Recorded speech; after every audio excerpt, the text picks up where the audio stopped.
ഹരേ കൃഷ്ണ.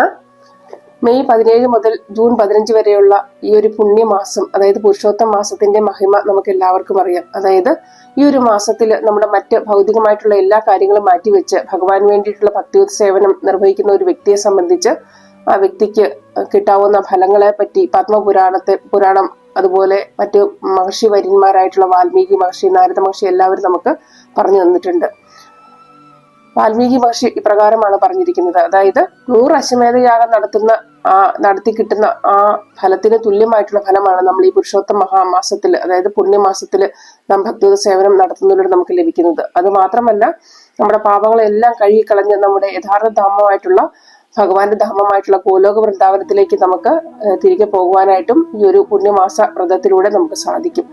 അതുപോലെ നൈമിഷാരണ്യത്തിലെ ഋഷിവര്യന്മാർ ഈ മാസത്തെ പറ്റി പറഞ്ഞിരിക്കുന്നത്, ഭക്തന്മാരെ സംബന്ധിച്ച് ഈ ഒരു മാസം എന്നാൽ ഒരു കൽപ്പവൃക്ഷത്തിന് തുല്യമാണ്. അതായത് ഭക്തന്മാരുടെ ആഗ്രഹങ്ങളെല്ലാം സാധിച്ചു കൊടുക്കുന്ന, ആത്മീയമായിട്ടുള്ള ആഗ്രഹങ്ങളെല്ലാം സാധിച്ചു കൊടുക്കുന്ന ഒരു കൽപ്പവൃക്ഷത്തിന് തുല്യമാണെന്നാണ് പറഞ്ഞിരിക്കുന്നത്. അതുപോലെ നാരദ മഹർഷിയും ഈ ഒരു മാസത്തെ പറ്റി, ആ മാസത്തിന്റെ മഹിമയെ പറ്റി നമുക്ക് പറഞ്ഞു തന്നിട്ടുണ്ട്.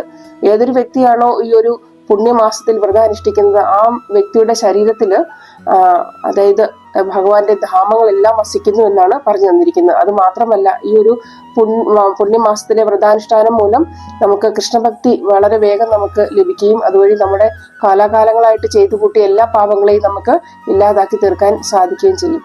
നമുക്ക് എല്ലാവർക്കും അറിയാം, 84 ലക്ഷം ജീവജാലങ്ങളോട് കടന്നിട്ടാണ് നമുക്ക് ഈ ഒരു പുണ്യജന്മമായിട്ടുള്ള മനുഷ്യജന്മം ലഭിച്ചത്. നമുക്കറിയാം, മറ്റൊരു ജന്മത്തിലും നമുക്ക് സാധിക്കാനാവാത്ത കാര്യങ്ങൾ മനുഷ്യജന്മത്തിൽ സാധിക്കും. അതായത് ഭഗവാന് വേണ്ടിയിട്ടുള്ള ഭക്തിയുത സേവനം, നാമും ഭഗവാനും തമ്മിലുള്ള ബന്ധം, ഇതെല്ലാം നമുക്ക് അറിയാൻ സാധിക്കുന്നത് ഈ ഒരു പുണ്യ ജന്മമായിട്ടുള്ള മനുഷ്യജന്മത്തിലൂടെ മാത്രമാണ്. ആ ഒരു ജന്മത്തില് നാം 32 മാസം കൂടുമ്പോൾ വരുന്ന ഈ ഒരു പുരുഷോത്തമ മാസം, അതുപോലെ എല്ലാ വർഷവും വരുന്ന ദാമോദര മാസം, ഇതെല്ലാം നാം മറ്റുള്ള കാര്യങ്ങളെല്ലാം മാറ്റി വെച്ചിട്ട് ഭക്തിയുത സേവനത്തിനായിട്ട് സമയം ചെലവഴിക്കണം.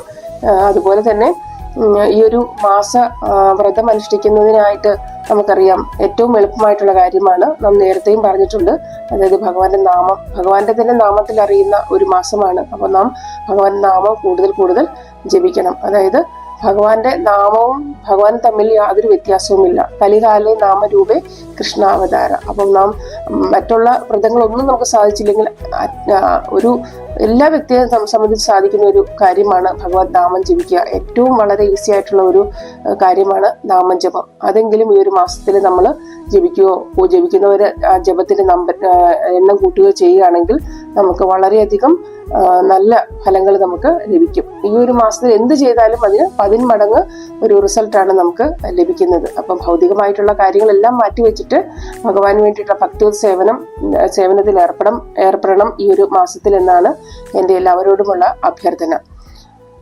ഹരേ കൃഷ്ണ. ശ്രീല പ്രഭുപാദ് കി ജയ്. ഗുരു മഹാരാജ് കി ജയ്.